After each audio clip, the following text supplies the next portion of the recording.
praise to you, O God, through the earth, our mother, who produces wonderful fruits. Welcome to Plant Gardens and Eat the Fruits, a series dedicated to enjoying the goodness of God's creation and helping you to be healthy in body and soul. I'm standing in front of my okra plants here, and you notice that I planted a raised bed. So this is a nice bed that I don't have to stoop over to pull weeds or maintain it, and if you can have the time to do it, it's well worth it because it pays off in the end. And so I planted these okra seeds earlier, and they just keep growing higher and higher and higher. And although in the northern climates you may not be familiar with okra, it's very popular here in the south, in Alabama where I am. In Louisiana they use it in gumbos. I like to take off the seed pods, which you see here at the top, and then you cut them up, put some flour, some cornmeal on them, and just to roast them with some salt and pepper as well.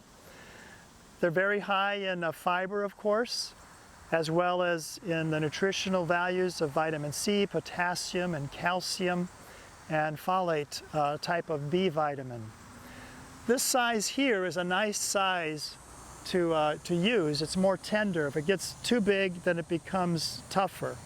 And you see the beautiful blossoms that this plant produces. You know, you want a garden to be beautiful, something that enhances the beauty of your home and something that you enjoy going out to. But I like also to think about how okra just keeps climbing higher and higher. You can see on the lower levels, I've clipped off okra pods as it's kept growing. And then it keeps putting out new shoots, going higher and continuing to produce those fruits up above.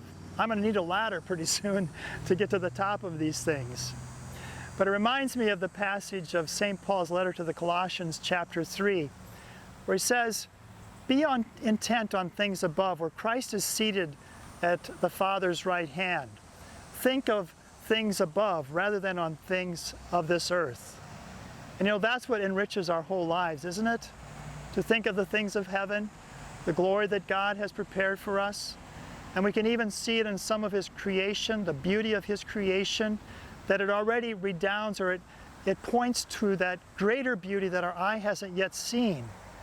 But it's an attribute of God, as His beauty, that we even see in some of the things, the beautiful things that He has made. So let us continue striving higher. We can begin our heaven now, growing in that life of grace each day, bearing fruits, you know, throughout our lives, and then one day enjoying that eternal embrace of heaven. And concluding once again with the words of St. Francis in his beautiful canticle of Brother's Son, "Praise to you, O God, for the earth, our mother, who produces wonderful fruits."